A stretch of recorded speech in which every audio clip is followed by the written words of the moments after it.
Hello everyone, welcome to AGL. और आज की वीडियो में हम देखने वाले हैं सीयूटी हिस्ट्री। और हिस्ट्री में देखेंगे एमसीक्यू क्वेश्चन, जो कि 5th क्लास है हमारी। इससे पहले 4 क्लास आ चुकी है। अगर आप लोगों ने नहीं देखा तो आप लोग देख लेना, आपको प्लेलिस्ट में मिल जाएगा। और आज का हमारा काफ़ी इंपॉर्टेंट टॉपिक है यात्रियों के नज़रिए। वेरी वेरी इंपॉर्टेंट टॉपिक है, ये एग्जाम में बहुत ज़्यादा काम आएगा। अगर आपने वीडियो देख ली तो आपको और कहीं जाने की ज़रूरत नहीं पड़ेगी। चलो फिर देखते हैं हमारा फर्स्ट क्वेश्चन क्या है। और क्लास 5th है ये हिस्ट्री की। इससे पहले 4 क्लास आ चुके हैं, आप लोग ज़रूर देख लेना। चलो फिर स्टार्ट करते हैं, देखते हैं हमारा पहला क्वेश्चन क्या है। तो आपको स्क्रीन पे दिख रहा होगा, पहला क्वेश्चन पूछा जा रहा है हमारा, इंडिका के लेखक कौन है। तो इंडिका एक पुस्तक है जो विदेशी यात्री था, ये बेसिकली आया था विदेश से।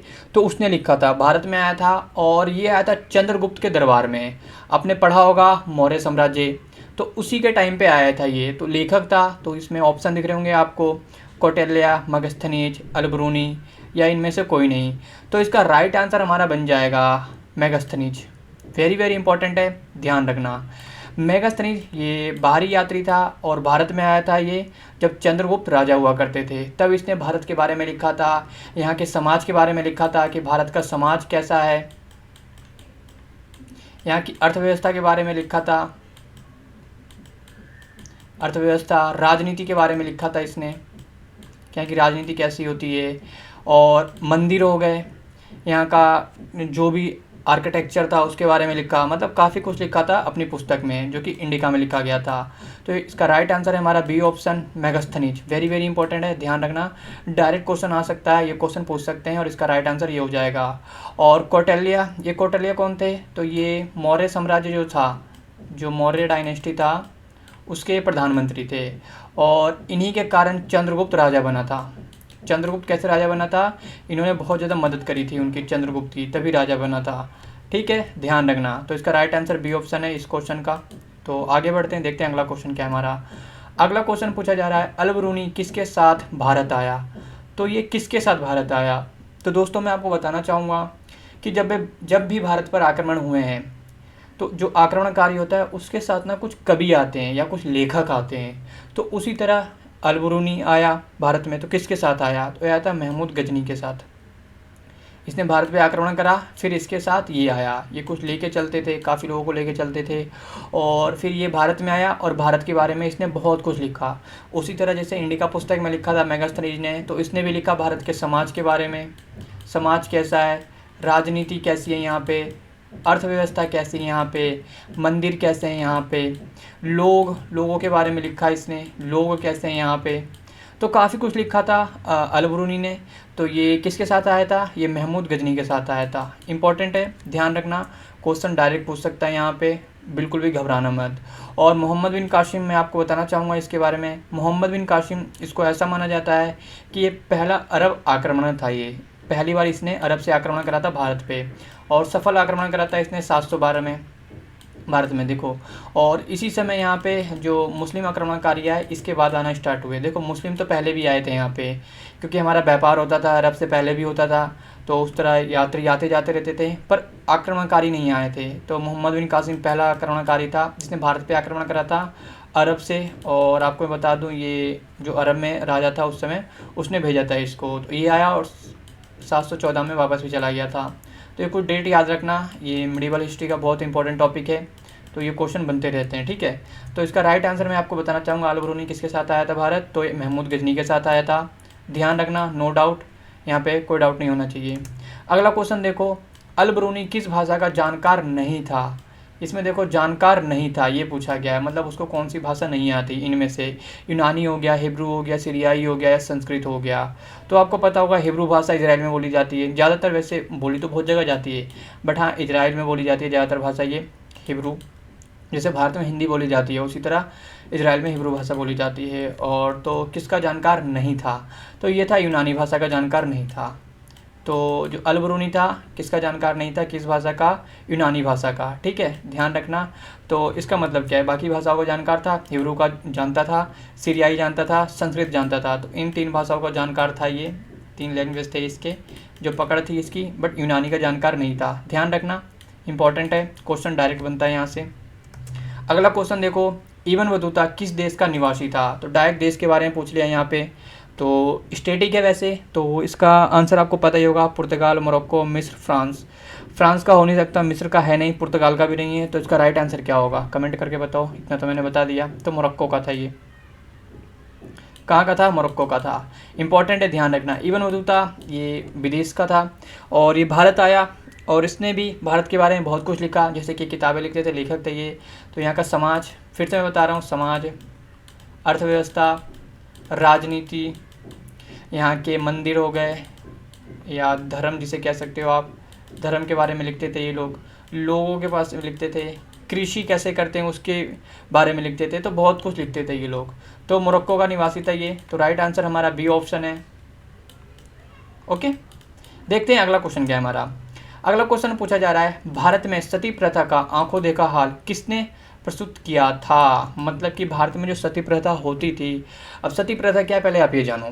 देखो, ये है, दोनों हैं husband wife. Okay, husband wife है, मान लो कि हस्बैंड की मृत्यु हो जाती है, तो अब हस्बैंड की मृत्यु हो गई, तो इसका आगे का प्रोसेस क्या होगा कि इस जो मृत की मृत्यु होगी हस्बैंड की, इसको क्या करेंगे, चिता पे जला दिया जाएगा।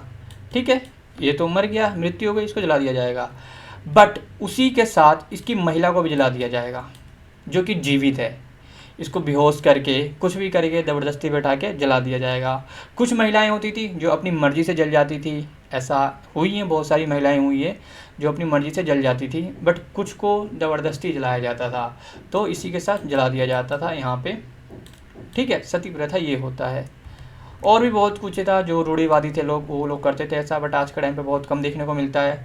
बट हाँ, आज भी भारतीय समाज में कुछ ऐसी चीज़ें हैं जिनका बदलाव होना चाहिए आज के टाइम पे भी। तो इसका राइट आंसर देखो, यहाँ पे स्टार मार्क है ना, अल-बरूनी, तो इसका तो आंसर आपको पता ही होगा। तो इसने सती प्रथा के बारे में बहुत कुछ लिखा है और बहुत कुछ बताया है, सती प्रथा क्या होता है, कैसे करा जाता था, तो इसने अच्छी से जानकारी दी है अल-बरूनी ने। ओके, ध्यान रखना। अगला क्वेश्चन देखो, ये भी काफ़ी ज़्यादा इंपॉर्टेंट है। इब्न बतूता किस सुल्तान के शासनकाल में भारत आया? तो इस समय सुल्तान कौन था? तो दिल्ली सल्तनत का राज होता था भारत में। तो दिल्ली सल्तनत एक अच्छा टॉपिक है, आपको कॉलेज में पढ़ने को मिलेगा। यहाँ पे राज करते थे, 5 वंश होते थे, यहाँ पे 5 वंशों ने शासन करा दिल्ली सल्तनत में। ठीक है, जिसमें आपको दिख रहा होगा। तो इसका राइट आंसर है हमारा मोहम्मद बिन तुगलक। मोहम्मद बिन तुगलक, मोहम्मद बिन तुगलक बहुत पढ़ा लिखा था, बहुत ज़्यादा एजुकेटेड, मतलब पढ़ाई में बहुत अच्छा था ये। बट ये ना, इसके जो काम थे ना, ये फेल हो जाते थे, ये फेलियर बहुत था। पढ़ा लिखा इसे अनपढ़ कहा जाता था। ये जो काम भी करता था ना, सफल नहीं होता था ये। एजुकेटेड तो था, ज्ञान बहुत था, बट ये इसके जो काम जितने भी फेल हो जाता था। इसके डिसीजन बहुत गलत होते थे। इसने सिक्कों का परिवर्तन करा, राजधानी बदली, कुछ इसने ऑपरेशंस चलाए यहाँ पे। ठीक है, तो इसका राइट आंसर हमारा मोहम्मद बिन तुगलक है। इब्न बतूता इसके शासनकाल में आया था, ध्यान रखना, क्वेश्चन बनता है ये। और ये 1351 में मर गया था। ठीक है, अब देखो, जो जिसने जन्म लिया उसकी मृत्यु तो निश्चित है, ये भागवत गीता का सार यही कहता है। ठीक है, तो अगला क्वेश्चन देखो, इब्न बतूता ने भारत की यात्रा किस शताब्दी में की? तो जाहिर सी बात है, मैंने अभी क्या बताया आपको पीछे, 1351 में मृत्यु किसकी हुई थी? मोहम्मद बिन तुगलक की, और इसी टाइम आया था। तो कौन सा शताब्दी होगा ये? जाहिर सी बात है 14वीं शताब्दी होगा। तो राइट आंसर क्या हो जाएगा? डी ऑप्शन, 14वीं शताब्दी। तो यहाँ पे तो क्वेश्चन ये पिछले से ही आंसर निकाल सकते हो आप, पीछे ही मैंने बताया था। ठीक है, तो इसका राइट आंसर 14वीं शताब्दी हो गया। कब आया था? तो इसी समय आया था, 14वीं शताब्दी। और सेम चीज़ ये भी क्या करेगा, भारत के बारे में क्या लिखेगा? अब इसने थोड़ी ना कि यहाँ पे रॉकेट साइंस लिखा होगा, उस समय रॉकेट थोड़ी ना था, या हेलीकॉप्टर या कारों के बारे में थोड़ी लिखा होगा इसने भी, या इसने एसी के बारे में थोड़ी लिखा होगा। इसने भी भारत के समाज के बारे में लिखा होगा, समाज कैसा था, राजनीति कैसी थी, या फिर अर्थव्यवस्था क्या थी हमारी, या फिर हमारे जो टेम्पल्स हो गए, मंदिर कैसे थे, धर्म क्या था, इन चीज़ों के बारे में ये लोग लिखते थे। ठीक है, ध्यान रखना। तो 14वीं शताब्दी राइट आंसर है इसका, डी ऑप्शन। और रेहाला नामक पुस्तक किसकी रचना है? रेहाला, जो ये रचना है इब्न बतूता की। किसकी थी? किसकी है? Ibn Battuta. ठीक है, ध्यान रखना, इब्न बतूता। और रेहाला में भी वही चीज़ लिखी हुई है। और खिलजी वंश का संस्थापक, देखो जैसा कि मैंने बताया, ये भी दिल्ली सल्तनत का पार्टी है, नो डाउट। तो दिल्ली सल्तनत में 5 वंश हुए हैं, तो उसमें से एक खिलजी वंश भी है, तो इसका संस्थापक पूछा गया है। तो इसका राइट आंसर है हमारा फिरोज खिलजी, अलाउद्दीन खिलजी, खुसरो खां। तो राइट आंसर है फिरोज खिलजी, मलिक फिरोज खिलजी। और हुआ क्या, जब अलाउद्दीन खिलजी राजा बनता है, वैसे इसका जो मेन शासक था यही था, जो इम्पोर्टेंट महत्वपूर्ण शासक है ना यही है। इसके बारे में आपको ज़्यादा पढ़ना पड़ेगा, इसकी बाजार नियंत्रण नीति पढ़नी पड़ती है और इसे काफ़ी लोगों ने अपनाया भी था, मुगल काल ने भी अपनाया था इसको, मुगल काल में भी पढ़ेंगे इसको। तो अलाउद्दीन खिलजी सेकेंड रूलर था और इसका संस्थापक कौन था, फिरोज खिलजी। ए ऑप्शन बिल्कुल ठीक है। बट हमें सबसे ज़्यादा किसके बारे में पढ़ना होता है, अलाउद्दीन खिलजी के बारे में। आपने इसके बारे में पढ़ा होगा, इसकी मूवी भी आई थी पद्मावत, जिसमें दिखा होगा पद्मावती पे जो रोल है उसके बारे में। तो अलाउद्दीन खिलजी उसमें दिखाया गया है अच्छे से, और काफ़ी कंट्रोवर्शियल मूवी थी उस समय की, और काफ़ी ज़्यादा हिट भी गई थी कह सकते हैं हम।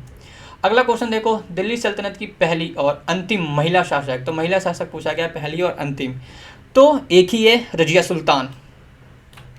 रजिया सुल्तान ये बनी, और ये पता क्या करती थी, ये ना पुरुषों के कपड़े पहनने लग गई थी, मतलब अपने को वेशभूषा सब कुछ राज करने लग गई थी।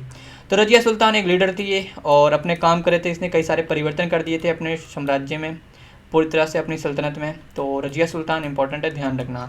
और थैंक्स फॉर वॉचिंग एजीएल। ये वीडियो आपको कैसी लगी हमें कमेंट करके ज़रूर बताएं, और आप हमें कमेंट करें, हम और अच्छा कर सकते हैं, हमारी कमियां बताएं, फीडबैक ज़रूर दें अपना, कैसी लगी वीडियो आपकी। लाइक करें वीडियो को, शेयर करें, और कमेंट तो मैंने बता ही दिया। चलो मिलते हैं नेक्स्ट वीडियो में कुछ नए टॉपिक के साथ। Thanks for watching aerial.